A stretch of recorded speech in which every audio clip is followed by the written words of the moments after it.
Hey folks, Jim Thomas here, Fitness Management and Consulting, and welcome to our channel today. It's good to have you. Welcome back to all of our subscribers. It's great to have you here as well. And if you're new to the channel, if you're finding us for that very first time, welcome. It's great to have you. Please hit that subscribe button, hit that like button, consider becoming a member, and then to learn more about me, learn more about my company and how we can help take your business to that next level, please check out the links below. Now, with that said, our topic for you today, it's the 14 traits of successful gym salespeople. 14 traits of successful gym salespeople. So let's get into it. Maybe match up. How do you compare to some of these things we're talking about? What are some things we can do a better job of? What are some of the things that maybe we need to really work on? All right. And if you're clicking on each one of them, congratulations. Let's keep the ball rolling. Number one, they care about the customer's interest. They care about the customer's interest. One of the things that happens, one of the mistakes that we make in sales sometimes is we're more focused on getting the sale than we are actually helping the customer. And the reality is if we help the customer solve their problem, we're going to get that sale. And when you start talking and thinking about folks that are in sales, what are they great at? They're great at solving problems, they're great at providing solutions, they're great at building value. And one of the things, too, to remember here, when we're talking about, successful traits of gym salespeople and, they care about the customer's interest, think about this for a second. When the customer doesn't buy, you both lose. They don't get the results, you don't get the new client. You both lose. And so we talk about, frequently, the most important sale we're ever going to make is that sale we make to ourselves, right? Okay. In other words, hey, I can solve my customers' problems. I do have the best facility, to solve their problem. Now is the best time. And so if all that's true, what's our obligation here? Okay, so this idea that we care about our customers' interests, this covers a lot of territory here, but don't put making the sale ahead of solving the problem for the customer. Number two, successful gym salespeople, they're confident. They're confident. And one of the things about confidence, where do you get it? Well, you get it from having success, right? Okay, and confidence, success, which comes first sometimes. But in order to really be confident, this is really one of the great secrets to a lot of things, right? It's that level of confidence that we have. But it's having success. And one of the things that I would suggest here, if we're trying to build our confidence, certainly success will do it, but be a good student. Be learning about this. Use this channel. And we've got well over 1,000 videos, I think, on here by now. Most of them are how-to videos. Use them to get better. Use them to build your confidence. Use them to build your knowledge. Okay, this will help make you a more confident salesperson in your gym. Number three, they're always on. They're always on. One of the things that I've seen over the years of the really the great salespeople is that they're always on. They don't have these peaks and valleys. Their attitudes don't go up and down. Okay, they're steady as she goes. They're going this direction. Okay, they're always on, always up. They're always positive. Okay, it's that solutions mindset. These folks that are up and down. I can think back of folks that I worked with that were very good, okay, very talented, but they were up and down. Okay, they were not always on. Sometimes they were, sometimes they weren't. That was actually one of my strengths, in those early days was, hey, we're always on. We're ready to go. Okay, and part of that, part of the things I think that can help with that is make sure we're associating with folks that are achievers, that are trying to get things done, that are looking for solutions. Don't be hanging out with the naysayers, okay? Because they'll always find a reason why you can't do it. Number four of the 14 traits of successful gym salespeople, they're subtle. They're subtle. They've got a way of getting the message across, without being offensive about it, And I know regardless of the situation, I'll always ask the customer, hey, you're looking to lose weight, gain weight, or firm in tone? I had one guy one time, he was, a pretty big fella, and I asked him that, and he just kind of patted his belly and says, well, I think it's pretty obvious. Okay, but we're subtle in how we deliver our information. Okay, even subtle, in the closing aspect of it and how we ask. Okay, none of this is an in-your-face, kind of a thing. Okay, we're not trying to push people away. Then even in terms of being subtle, I'd kind of put in there as I kind of navigate through that whole thing is, hey, we're agreeable. Mary, I understand. A lot of our customers feel that way. Since it sounds like it's something you're probably going to do anyway, may I suggest we go ahead and get started today. Okay, the whole idea of being agreeable, it doesn't mean we're not staying on course. We are. Okay, but we're doing it in a way that it's easy to accept, by the customer. Number 5, successful gym salespeople, they are resilient. They are resilient.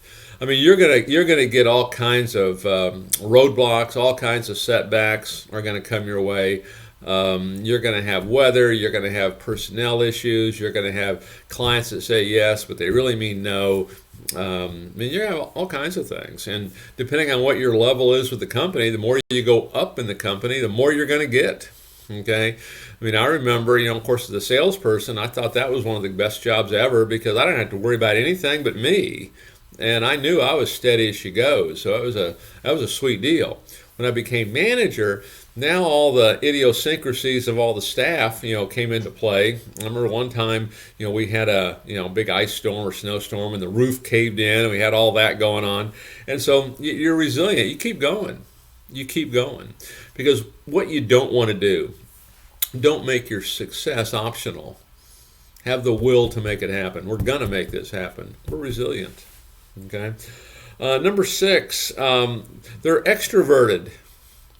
Now, let me talk about this, because always in, my time as a salesperson, as a manager, and even now, I don't know that I consider myself an extrovert, although probably many people would.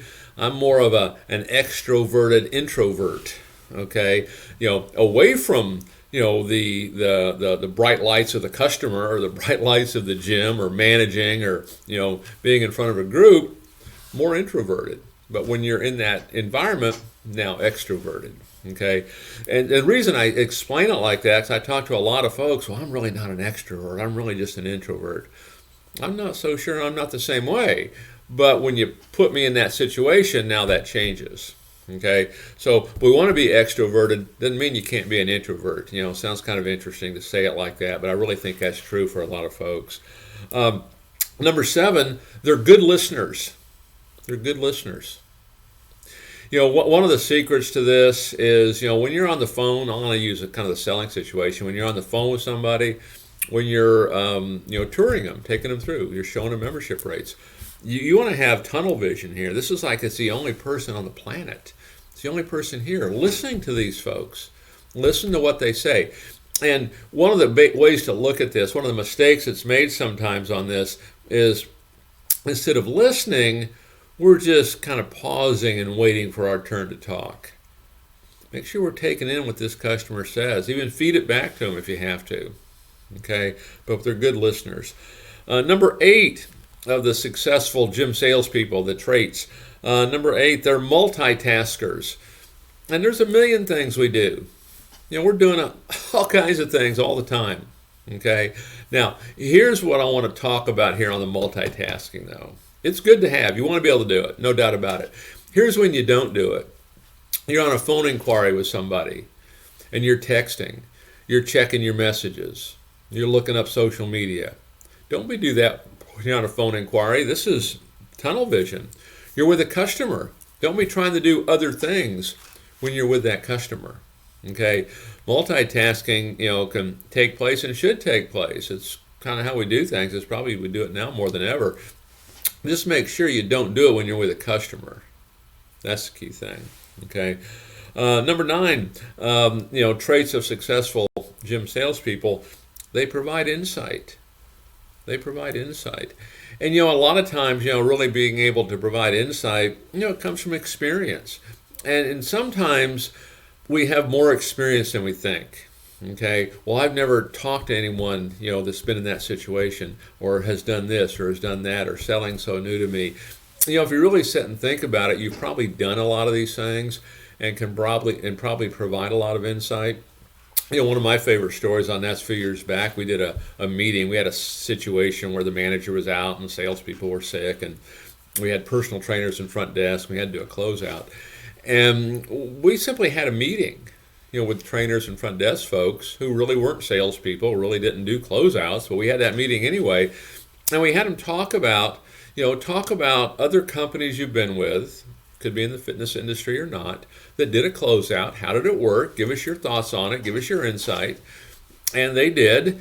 And by the time they were done, they were fired up about, the kind of closeout we can have that day. And so we probably have more insight than we think, okay, based on, prior background. Number 10, they are persistent. They are persistent. We're passionate about this. We believe in it, and we're simply not going to quit. It's one of the great traits.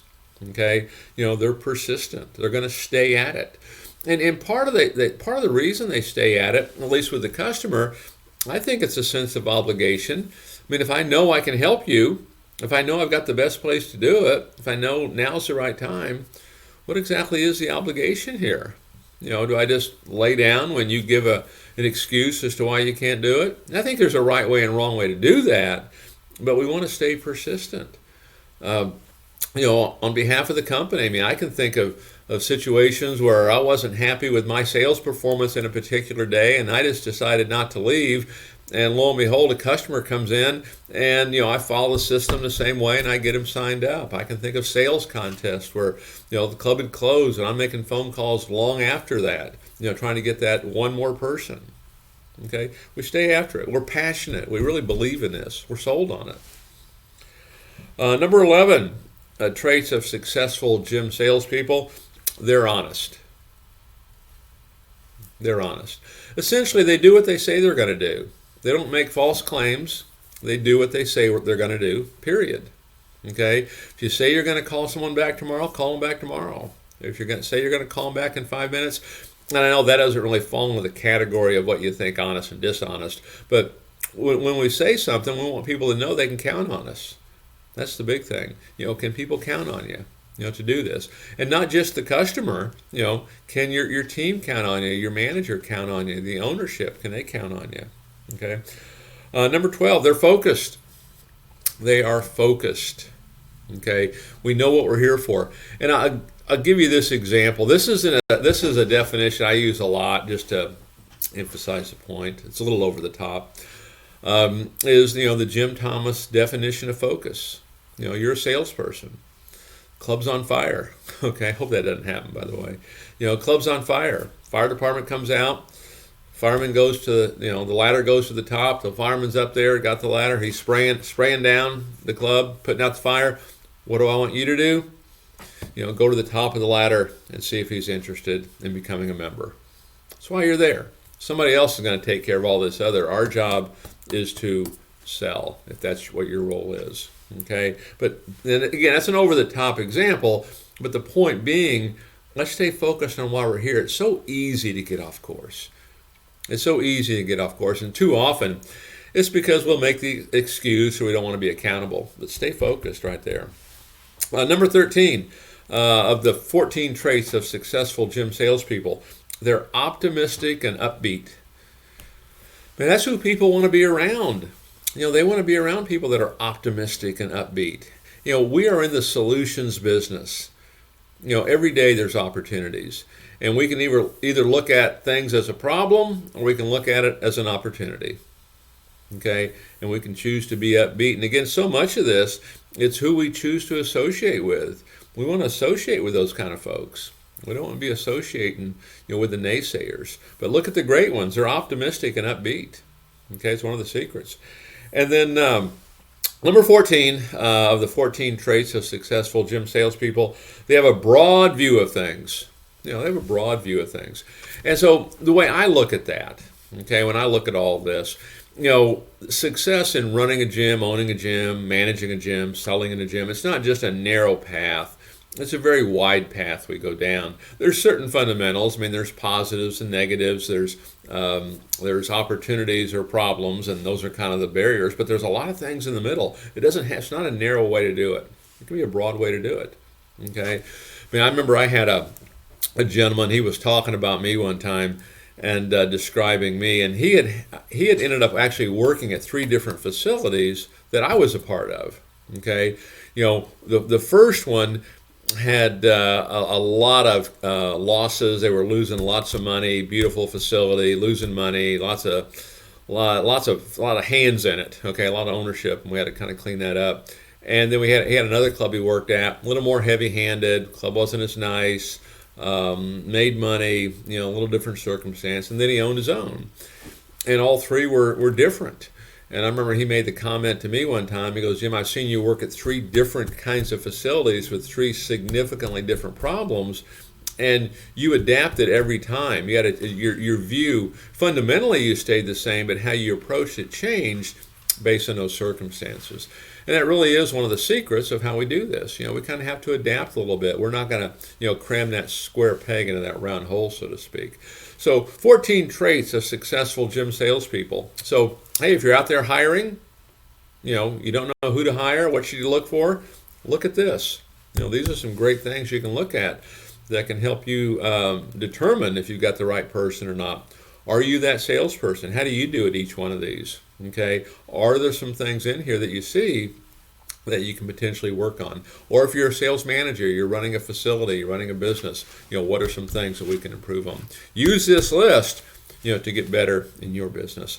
So folks, my name's Jim Thomas. My company's Fitness Management and Consulting. I appreciate you being here at the channel today. If you've not yet done so, please subscribe. Please hit the like button. Consider becoming a member. And to learn more about me, learn more about my company and how we can take your business to that next level, check out those links below. And we look forward to seeing you all in that next video.